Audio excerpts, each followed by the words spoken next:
I caught my fiance in bed with my best friend few days before the wedding and did this. Hello, people of Reddit. Today I would like to share with all of you how I found out that my fiance was cheating on me just weeks before we got married. I ended my engagement with her after that. I, male 35, was engaged to my fiance, F, 33 years for 3 years. We were set to get married in June this year. Me and my ex-fiance had been together for more than 2 years. We went to the same college and knew each other from there. We weren't really friends or in the same group in college. We just knew each other, like acquaintances. It was after college was long over and I was already working in Wall Street that we met again at a friend's party, that we reconnected and started dating after some time. After 2 years of being together, I thought it was time to make it official, and then I proposed to her to marry me. My fiance was working with her friend at a thrift store temporarily. She wasn't interested in working after marriage. I proposed to her to marry me when I thought I was financially ready to take care of my family and bear its responsibilities. Everything was going great. We were already living together and were all set to get married till I realized that something was with my fiance. She stopped being her usual self. She used to make excuses every time I tried to get close to her. We stopped being intimate as she always made some excuses. She always said something about having too much stress as the wedding date was getting closer or having a headache. It did seem weird to me, but I told her it's fine. When I tried to talk to her about it, she told me it's the stress from the wedding preparations. It seemed reasonable. I discussed this with my friends on our guys' night. Many of my friends were married, some even had children. They told me that their wives had also started acting differently before their wedding as well. Apparently, it was common for brides to feel all giddy and panicky. This made me feel a bit better, and I let it go then. I wanted to help my fiance with the preparations, but I had gotten a very important project at work, and I had to put all my focus on it. My promotion was dependent on this project. I told her that I felt bad that she had to do everything by herself. She told me it's fine, and besides, she had the help of my best friend. Yeah, so my best friend M35 was helping out my wife with the wedding preparations. We had been best buds since our school days, and he had been close friends with my fiance as well. He was also my best man for the wedding. I was grateful that he got along with my fiance really well. I didn't want that dynamic where my best friend and fiance didn't like to see each other's faces. My best friend was going through a bad breakup at that time. His long-term girlfriend had dumped him over a call for someone she found on her vacation. It sucked big time. I thought that sitting alone at the house he shared with his ex-girlfriend could be hard to handle.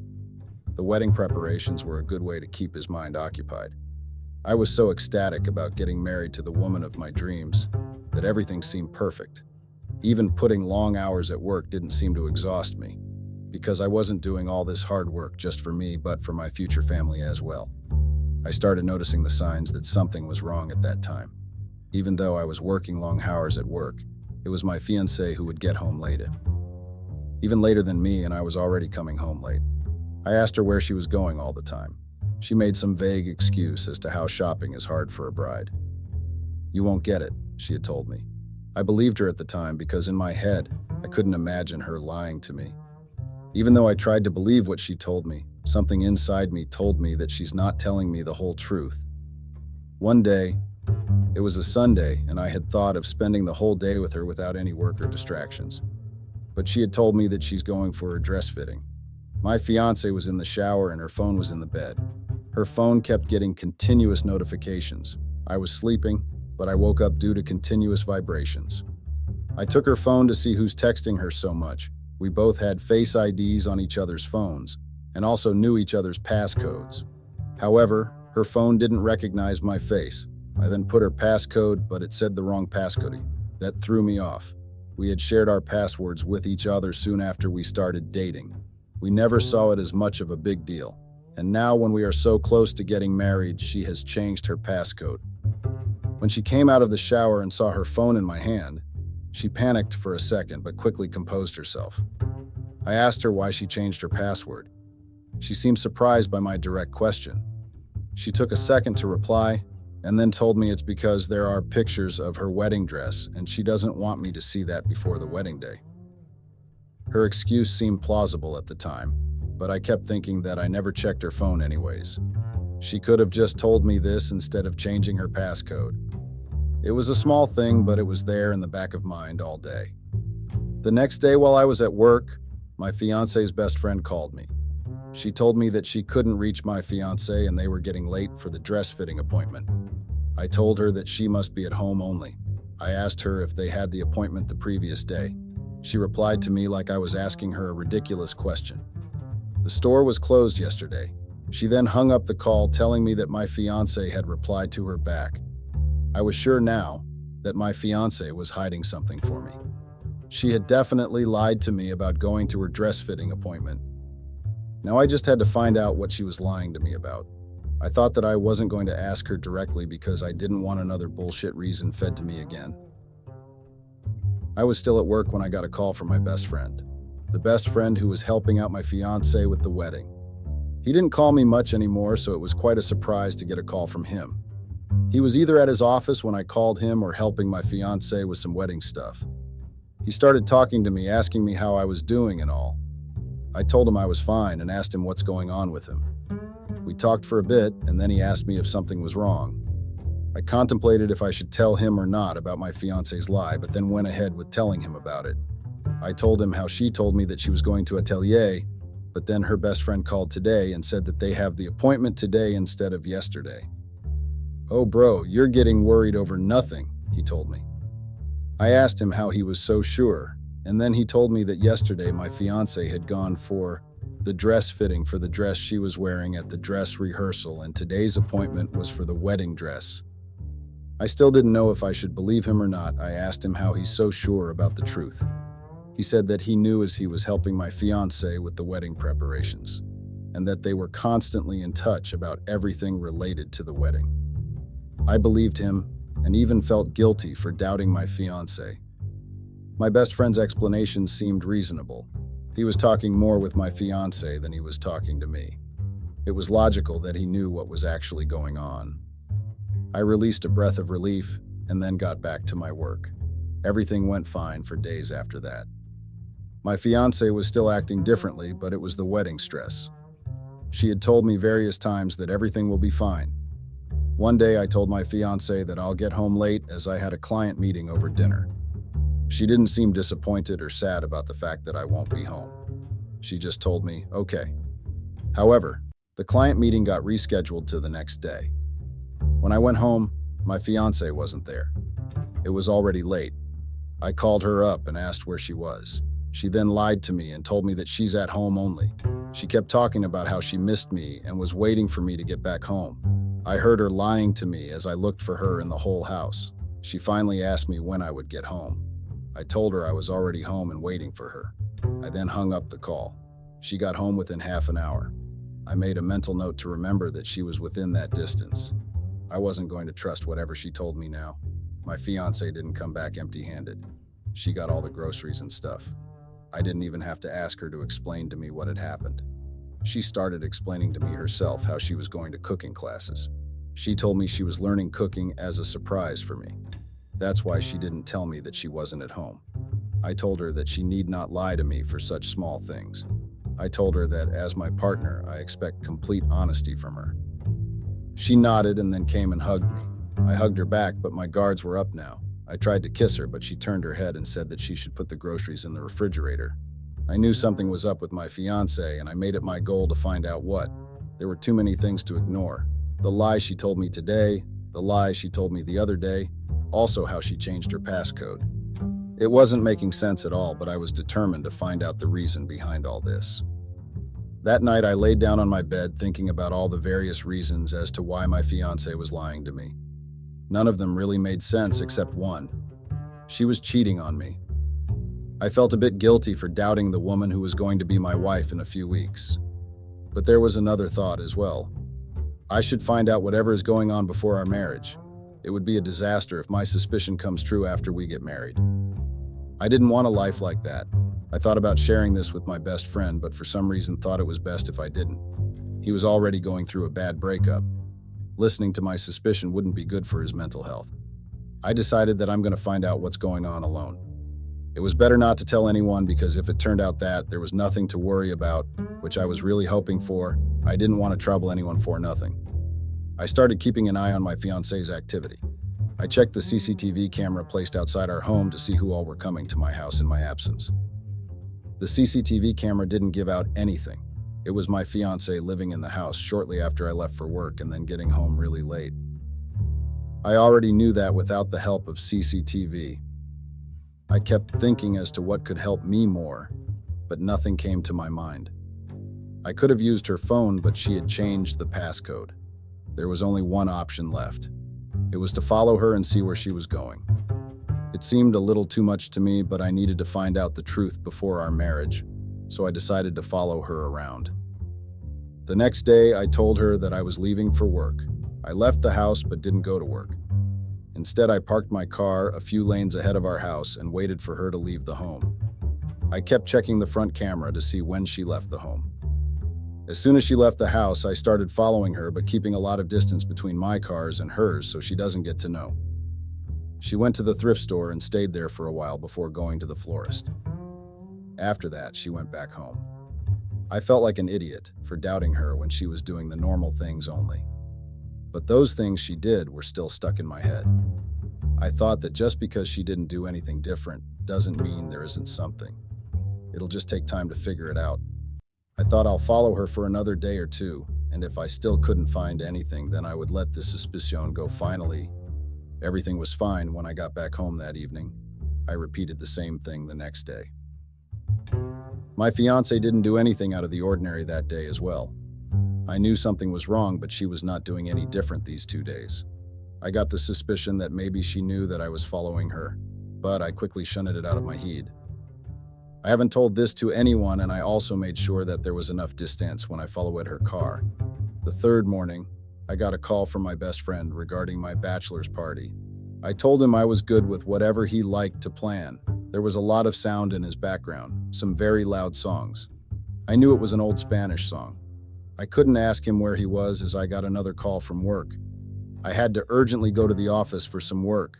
I thought that there wasn't much point in following my fiancé around anyways. She was doing the same things in her routine only.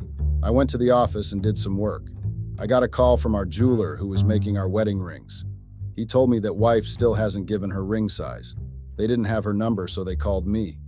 I then called my wife to ask her for her ring measurement.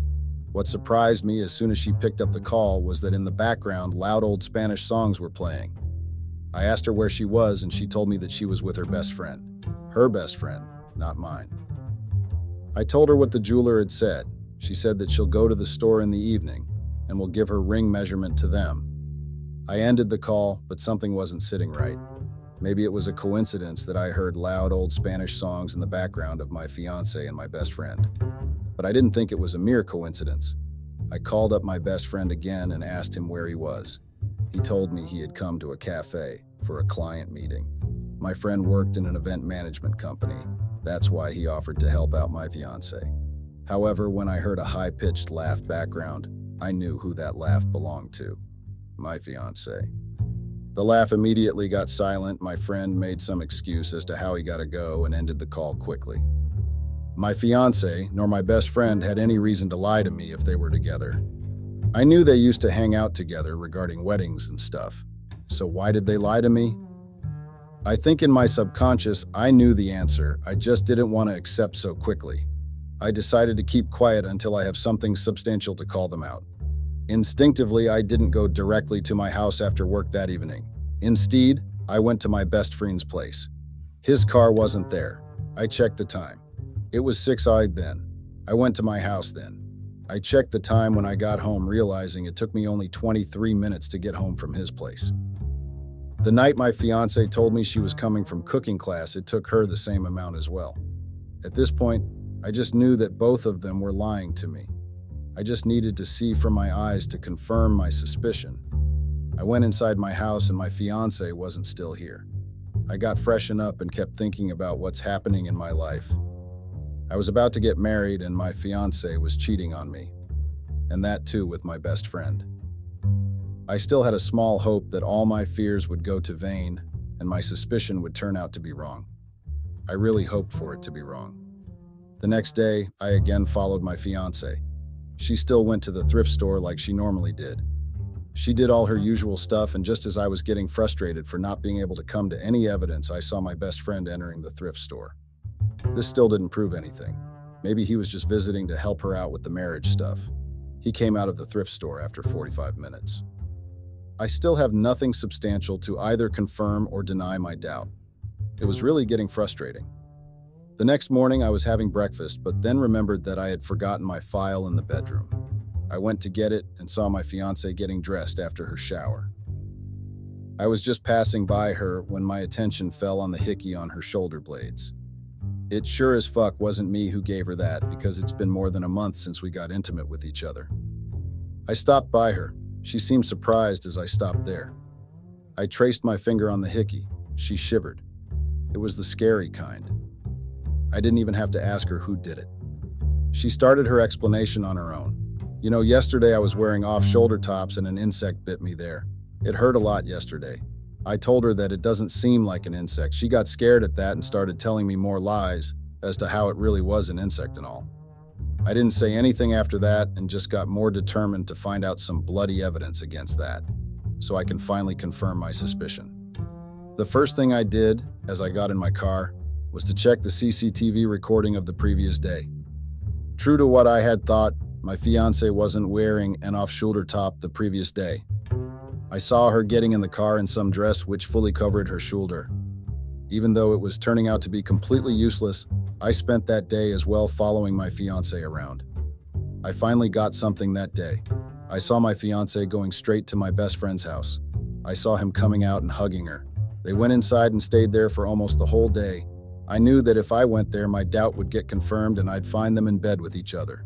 Instead of ringing the doorbell, I used the extra key my friend had given me long ago for emergencies.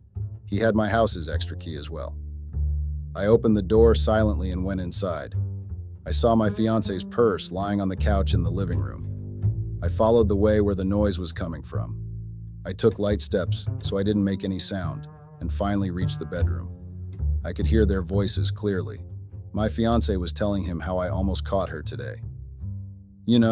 He saw the hickey. We have to be more careful from now.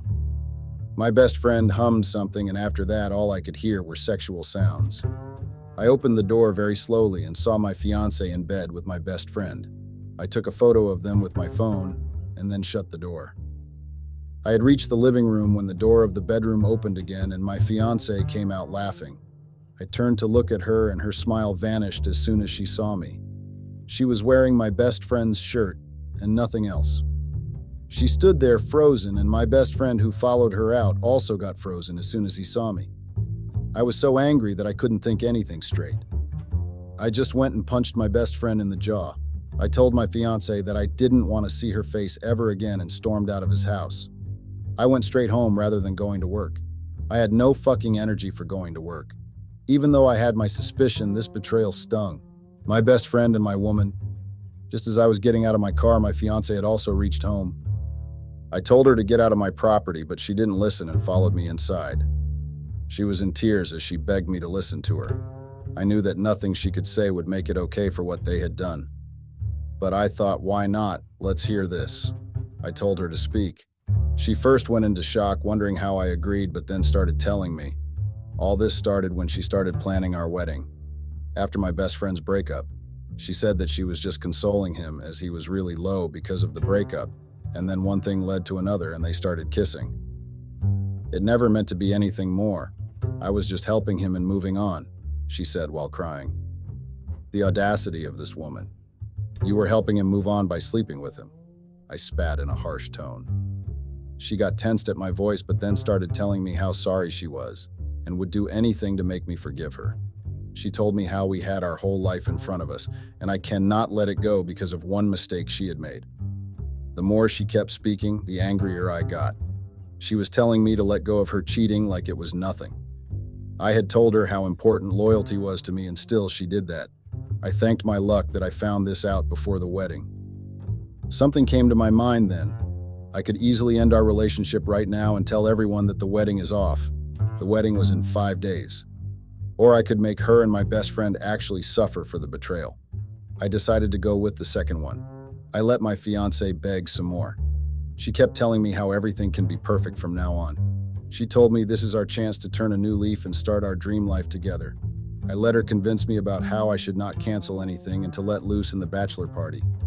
She told me that it was a one-in-a-lifetime thing. All our guests were coming before so they could attend the bachelor party as well. I thought it was perfect, and then agreed to not cancel anything. She couldn't believe that this was happening. She must have thought that there was no chance that I could forgive her for cheating, and she was right about that. She was just going to find out later what I did with cheaters. The day of the bachelor party came and I met my best friend again. He insisted that he came to my house instead of the club we were going to. As soon as he entered the house, he started telling how sorry he was and how he didn't mean to ruin my relationship with my fiancé. I told her it was okay and I forgave them. I told them that everyone made mistakes. I was giving them another chance. I went to the venue with him and met my other friends. Noon knew that I was faking it here and had no intention to actually do this or whatever. I acted like I was having the time of my life here. That night, I kept thinking about their betrayal. My fiancée was staying at her parents' house till the wedding, and that was for the good only. I didn't think I could see her face and not think about her betrayal. My thoughts went to the day he called me up and told me that she was going for the dress rehearsal dress fitting. He lied to me because she was with him, and they must have known that I had talked to her best friend and knew that the store was closed. I had decided that I was going to end everything over the dinner so everyone knew what had actually happened and why the wedding was being called off. My fiancée was coming with her parents to dinner. I reached the venue earlier and talked with the staff to arrange a projector for me. The guests started arriving. Everyone in our immediate families and our closest friends were present for the dinner. Nuan knew, but I had told the officiant to come a bit late. My fiancée started panicking about the officiant not being there, but I smiled at her and told her that it's fine. I then said to everyone that to pass while the officiant gets here, I had to share something with everyone. Someone in the wedding party said that I can wait to make the toast later, but I said that I wanted to do it then itself. I began my speech by telling everyone how I met my fiancé and how my relationship had been so perfect. My fiancé looked at me with tears while she smiled at me. She was smiling because she didn't know what was coming for her. I told her that I'm really grateful for everything she had done for me throughout. I told everyone how she had always prioritized me and my family first. I told everyone that she is the most thoughtful woman. She thought so much about others that she started sleeping with my best friend just to help him move on. As soon as I said that line, everyone got tense. My fiancé got frozen on her spot.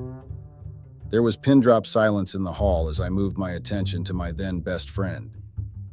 I told everyone how we have been best friends since school.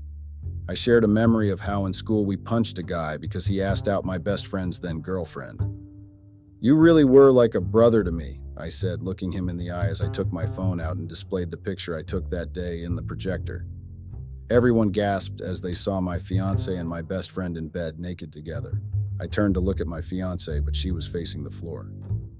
I then went to her and told her to never come in front of me again. I asked for my ring back. I didn't really care about the ring, but I didn't want this woman to have that piece of commitment from me. She gave it to me with shaky hands. I told her that I had already called the movers to move her stuff, so she better not enter my property ever again. Everyone was whispering things to each other while others were staring at us. I thanked everyone for coming and then told them that the wedding is over. Nuyun was shocked at this. Everything that went down, it was obvious that the wedding was not going to take place. I told her that I'll send her the bill for everything. She was shocked at this.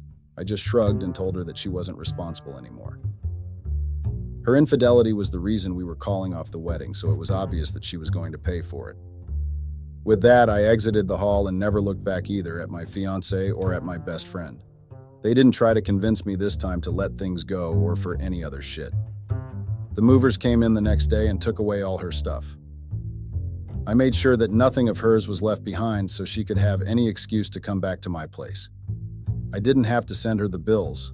The vendors communicated to her directly since she handled everything about the wedding, and she didn't have the face to send those bills to me. I blocked her from all social media platforms, including her number. I didn't want any negativity from her in my life. I continued my life with my head held high, whereas someone told me that my ex-fiancé couldn't meet anyone's eyes and therefore had gone to another state to live with her cousins for some days. My best friend never tried to contact me either after that day. He sent my house keys to me through our mutual friend. Everyone knew about their betrayal and no one was talking to them. They were facing the consequence of their own karma. I can't help it.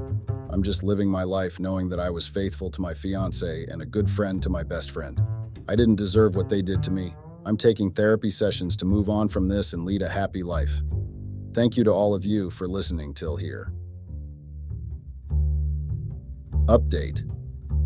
So, it's been 6 months since I last posted and close to a year since I called off my wedding. I got to know through a mutual friend that my ex-fiancé started dating my best friend, yeah, the one she slept with.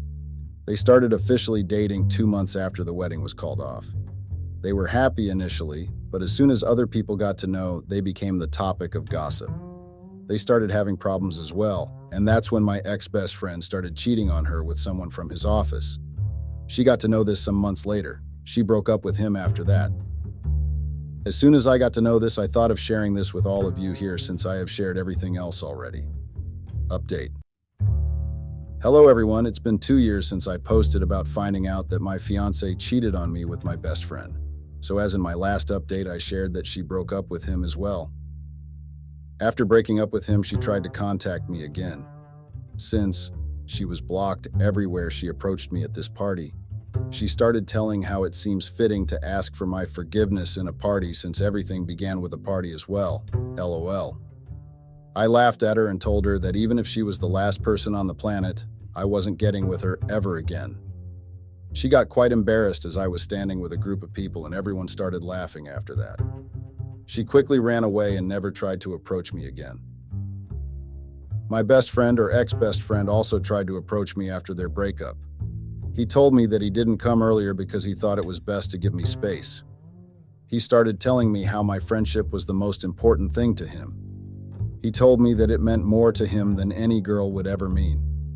I asked him if that was the case, why did he date my ex-fiancé after I called off the wedding? He knew I wouldn't like that. He was shocked at that. He thought I didn't know about them. I laughed at him and told him that I knew everything. I just didn't care. I told him I don't want friends like him in my life anymore. As far as I'm concerned, therapy helped me a lot. I have learned that I cannot carry the burden of others' mistakes on my shoulder forever. I've started to let things go. The betrayal I went through doesn't hurt so much now. I'm also quite happy with my life now. I got the promotion at work for which I was working really hard. I have some actual good friends who helped me when I felt extremely low. My family has also been really helpful. I tried to stay at my home, but there were too many memories with my ex-fiancé, so I decided to sell it off and move to another property. My friends and family helped me settle in here. Shifting finally feels like the starting of a new phase in life. I'm also seeing this beautiful woman from my work now. She knows everything that has happened to me. She is extremely understanding. We are taking things really slow now, but who knows, with time, I will find out that she's the one for me. I'm just taking my time with things. It's hard for me to trust people completely, but I'm trying. I was heartbroken after the betrayal, but time actually heals everything. At that time, I had thought, I won't date anyone ever again, but look at me now. I take everything that happened to me as more of a lesson to never trust anyone too much. People can always deceive us. Another thing this has taught me is that we should be sure about people like life partners and all. My fiancé wanted to marry me because it was going to give her a comfortable life, whereas I had thought that it was love from both sides. I turned out to be wrong there. She knew that if she married me, I'd take full responsibility for her. That was the biggest reason why she wanted the wedding so bad and even came to me after her breakup again. Anyways, thank you for all the support you have shown through comments. It means a lot to me. If you have or are going through something similar like I did, please believe when I say that time actually helps in healing every wound. Hey Reddit, I never thought I'd be posting here, especially about something this personal. But here I am. I guess I just need to get this off my chest. You ever have one of those mornings where you wake up and something just feels off? That was me on that fateful day. The birds outside our window were still chirping. The golden hue of dawn was peeking through the blinds, but something just wasn't right. My eyelids felt heavy as I blinked the sleep away, adjusting to the semi-darkness of our bedroom. Stretching, I turned to where my wife, Serafina, usually lay curled up beside me. But instead of the sight I was accustomed to, her wrapped up in her baby blue nightgown, I saw her oddly half-dressed. It looked like she had started to change into her day clothes but gave up midway. Her blouse was on, but it wasn't buttoned all the way, and her jeans were tangled around one ankle. Her other foot still had a sock on it. I blinked a few times, wondering if I was still dreaming. "Sarah?" I mumbled, voice groggy from sleep. She seemed a bit startled, almost guilty, as she looked at me. Her usually vibrant hazel eyes looked a bit distant. "Oh, hey," she replied, her voice sounding a bit out of breath.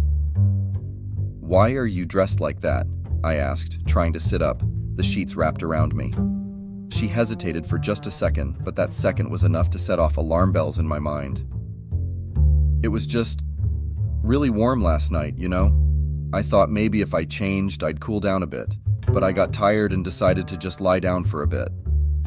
I frowned, trying to process her words. We had air conditioning, and it was always at a comfortable temperature. In fact, she'd often tell me she felt cold during the night, so this didn't add up. "You sure you're okay?" I pressed, feeling a strange knot of worry forming in my stomach. She forced a laugh, her eyes darting away for a second.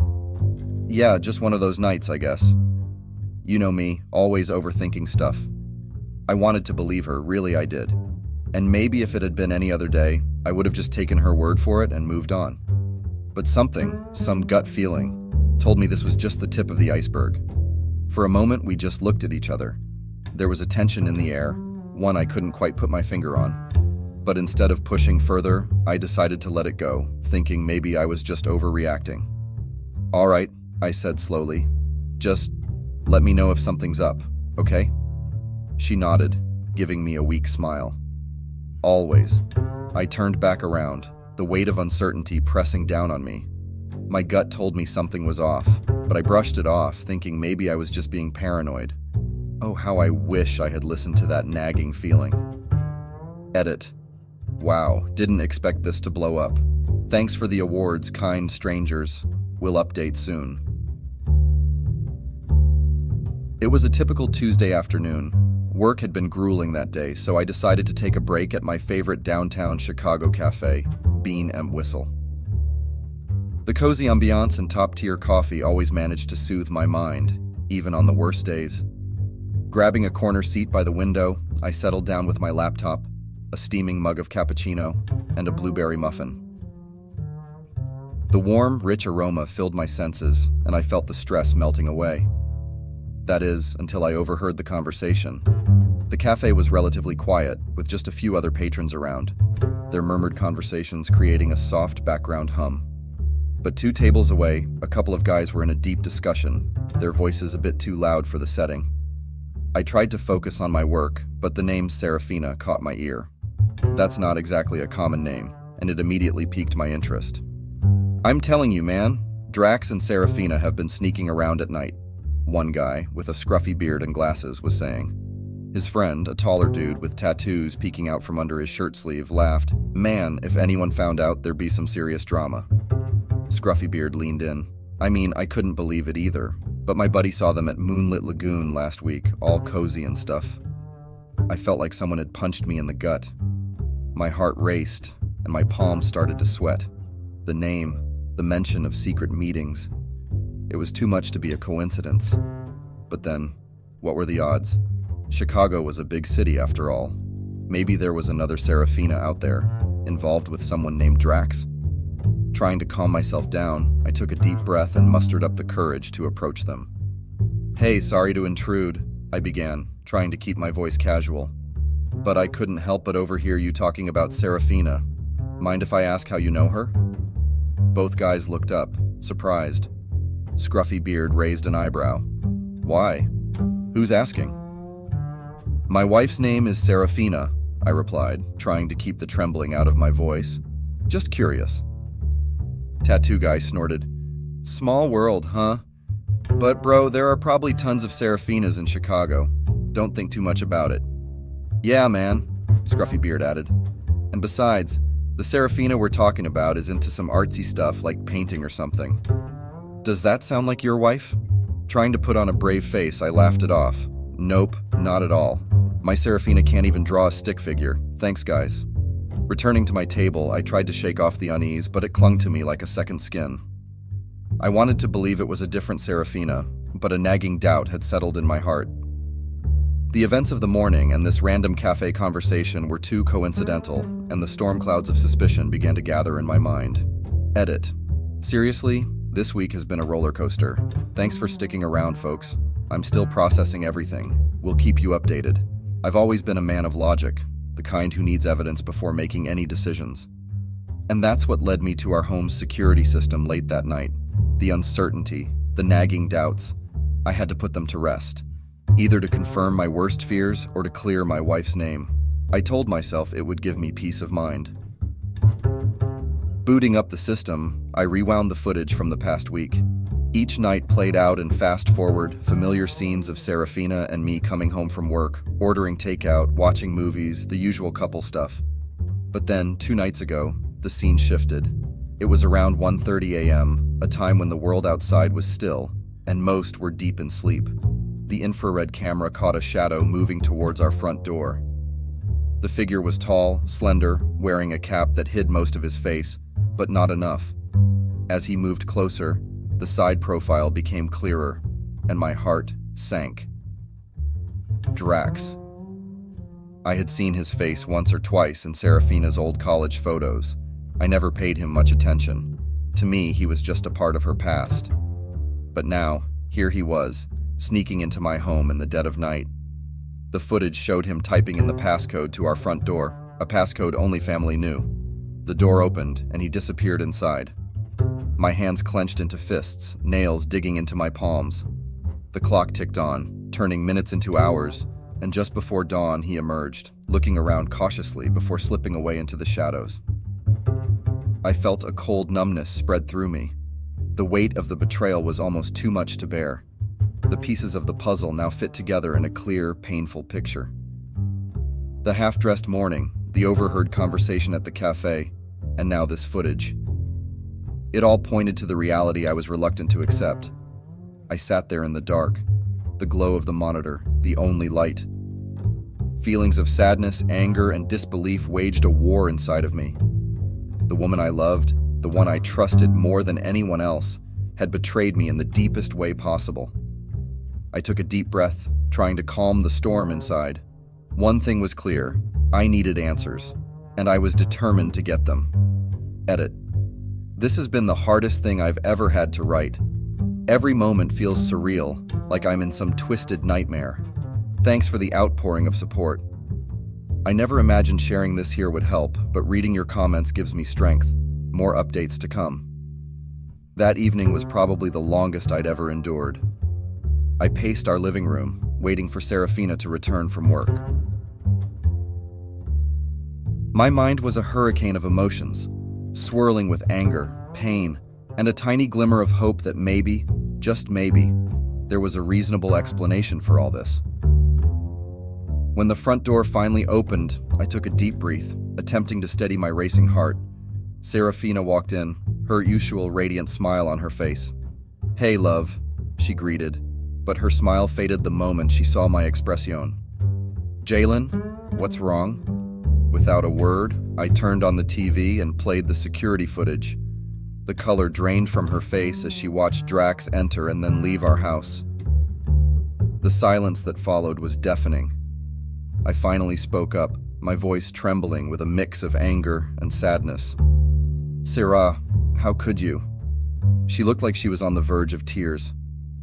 "Jalen, it's not what you think. Drax is just an old friend." "An old friend who sneaks into our house in the middle of the night?" I retorted, my patience wearing thin. She took a deep breath. "He was going through a tough time and needed someone to talk to. I didn't think you'd understand, so I didn't tell you." "That's your excuse? Secrets? Lies? In our own home? Sarah?" The weight of the betrayal was suffocating. She looked hurt. "I can't believe you're accusing me of this. After all we've been through, you really think I'd do something like that?" I felt cornered. "You're turning this on me, after what I just saw." Tears streamed down her face. "I never thought I'd see the day where my own husband wouldn't trust me. Drax needed help, and I was there for him as a friend. Nothing more." The room felt like it was closing in on me. I wanted to believe her. But the evidence, the secrets, the whispers, it was all too much. So you expect me to just accept this? To believe it was all innocent? She sobbed. I just wish you'd trust me. The atmosphere in the room was thick with tension and unsaid words. Here we were, two people who promised to stand by each other, now miles apart in trust and understanding. The chasm between us felt insurmountable. The following morning was a blur of emotions. I had hardly slept, the weight of uncertainty pressing down on me. My morning coffee had lost its flavor, every sip a bitter reminder of the turbulence in my life. I decided to get some fresh air, hoping it would clear my mind. As I stepped out onto our porch, I noticed Luna, our neighbor, anxiously waiting by her front door.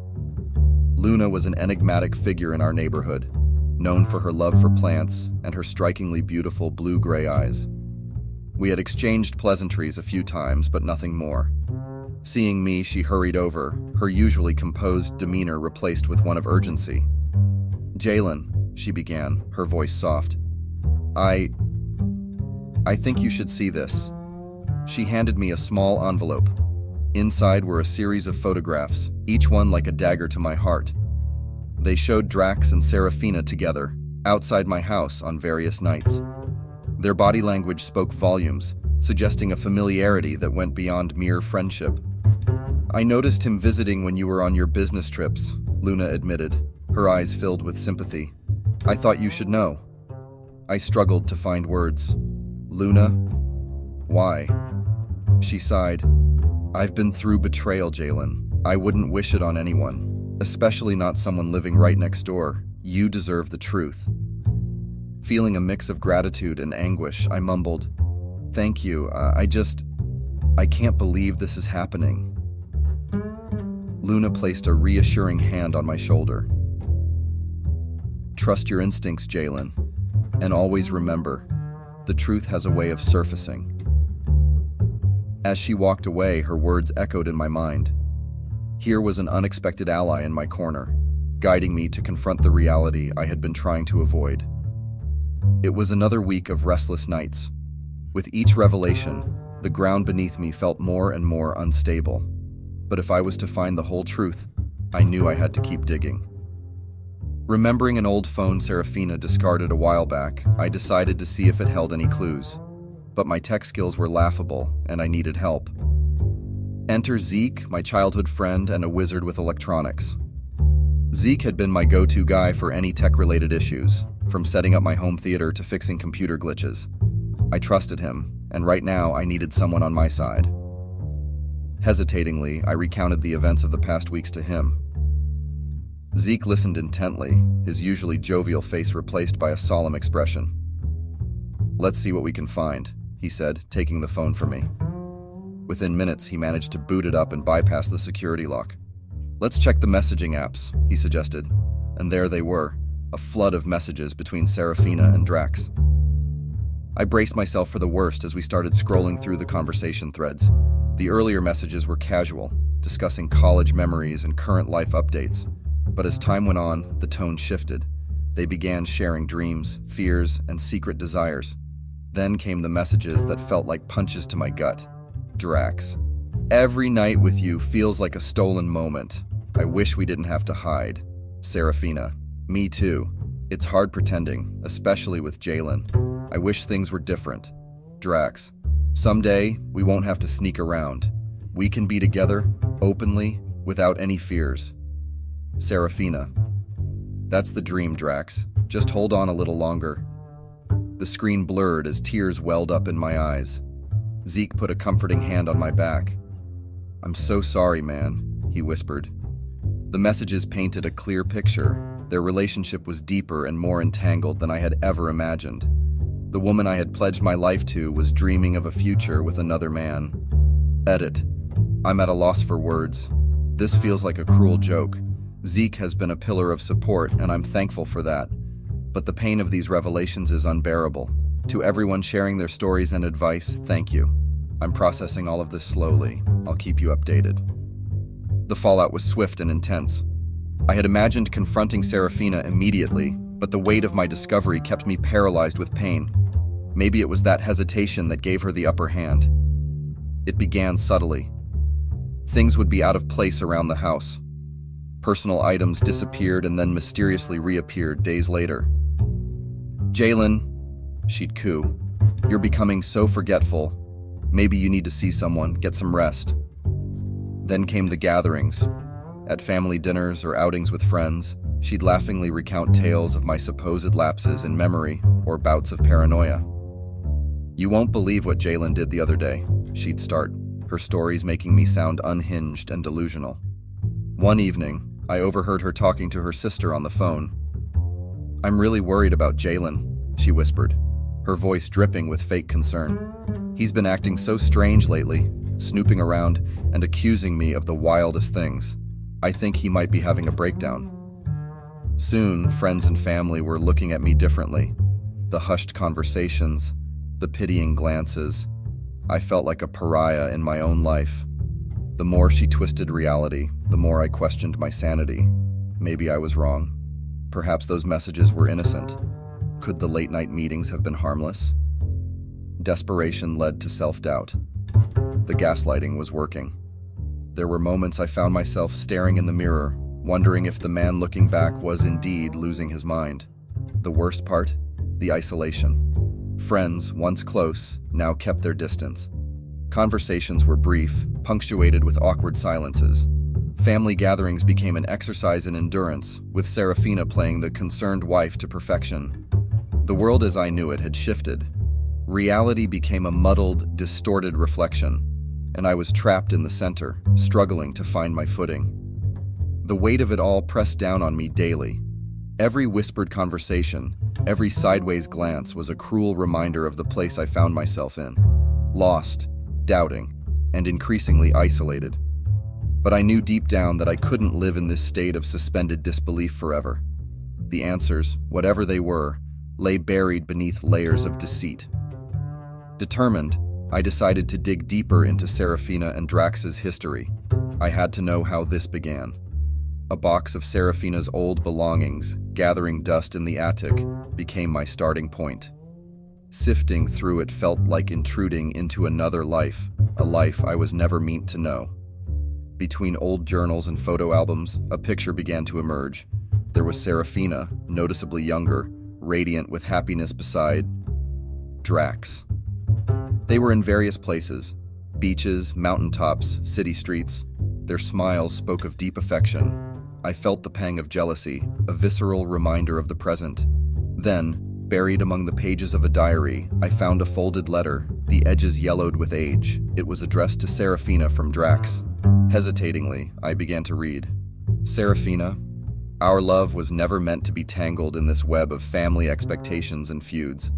I'd give anything to be with you freely, without the shadows of our family's pasts looming over us. I still dream of the day we can be together, unburdened. Always yours, Drax." The pieces began to click into place. Further reading revealed a heartbreaking tale. Drax and Serafina had once been engaged, deeply in love, but torn apart due to a bitter family dispute. They had gone separate ways, nursing broken hearts, until their paths crossed again years later, after Serafina and I were married. The old flame, it seemed, had never died. They'd found solace in stolen moments, clinging to the memories of a love interrupted but never truly over. The realization was devastating. The foundation of my marriage was built on half-truths. The love I believed was uniquely ours was shadowed by a love story that predated our own. Edit. I'm shattered. Knowing the full truth somehow hurts more than the suspicion did. I feel like I've been living in someone else's love story, playing a part I never auditioned for. Thank you for being my sounding board, Reddit. Without you, I'd truly be alone in this. The house seemed eerily silent as I waited for Serafina to return from work. The emotions within me boiled, a mix of pain, anger, betrayal, and a fierce determination to face the truth head-on. She walked in, the clack of her heels on the wooden floor echoing through the hallway. Our eyes met, and the tension was palpable. Without uttering a word, I laid out the evidence before her. The photos, the messages, the letter from Drax. She scanned them briefly, then met my gaze with an icy, emotionless stare. There was no hint of the woman I once knew, the woman I'd pledged my heart to. This was someone else. "You've been busy," she remarked, her voice dripping with disdain. "Why, Serafina? Why all of this? Was there ever any truth to our love, to our life together?" She let out a derisive chuckle. You were the safe choice, Jalen. Steady, reliable, predictable. But passion? Love? Those were always reserved for Drax. You were just convenient." Her words were like sharp daggers, each one cutting deeper than the last. My mind raced, trying to grapple with the cruelty of her confession. "So, all those years, our memories, the vows, all lies?" I asked, my voice shaking. She shrugged. "Sometimes we make choices out of necessity, not desire." I felt a rush of anger, my vision blurring with tears. I deserved the truth, Serafina. I deserved love, genuine love, not this twisted game you've been playing. She smirked. "Life isn't fair, Jalen. You played your part and I played mine. It's time to move on." The coldness in her ease, the lack of remorse, it all hit me like a ton of bricks. This wasn't the Serafina I fell in love with, or maybe I'd never really known her at all. Leaving Chicago wasn't a fresh start. It was an attempt to escape the constant reminders of betrayal that seemed to lurk in every corner. I found myself on a highway heading to Seattle, not because it beckoned with promise, but because it was distant and unfamiliar. Each mile was a step away from what was, but not necessarily towards anything better. Seattle's gray skies did little to lift my spirits. Instead, they reflected the turmoil inside. I rented a small, dim-lit apartment away from the heart of the city. Its cold, undecorated walls mirrored the emptiness I felt. No warm welcome, just a space devoid of memories. I avoided contact as much as possible. The outside world seemed to move in vibrant colors while my existence faded into shades of gray. The laughter and joy of strangers felt alien, almost mocking. Meals were mechanical, eat to live, not live to eat. Sleep, when it came, was filled with dreams of confrontation, of seeking answers, of waking up to find it was all a nightmare. But each morning, reality reasserted itself with a cruelty that was unyielding. The faces at the local convenience store, the bus driver, the few coworkers I interacted with, they all became blurred images in the background of a life that felt more like mere existence. Connection seemed pointless. After all, the deepest connection I'd ever had was built on deception. Days turned into weeks, then months. The pain didn't fade. It merely settled, like a shadow I couldn't shake off. I stopped trying to outrun it, instead surrendering to its omnipresence. Edit. I wish I could tell you all that things got better, that there's a light at the end of this tunnel. But truth be told, right now, it feels never-ending. I read every message, every piece of advice, and while I appreciate them, the void remains. Thank you for listening, Reddit.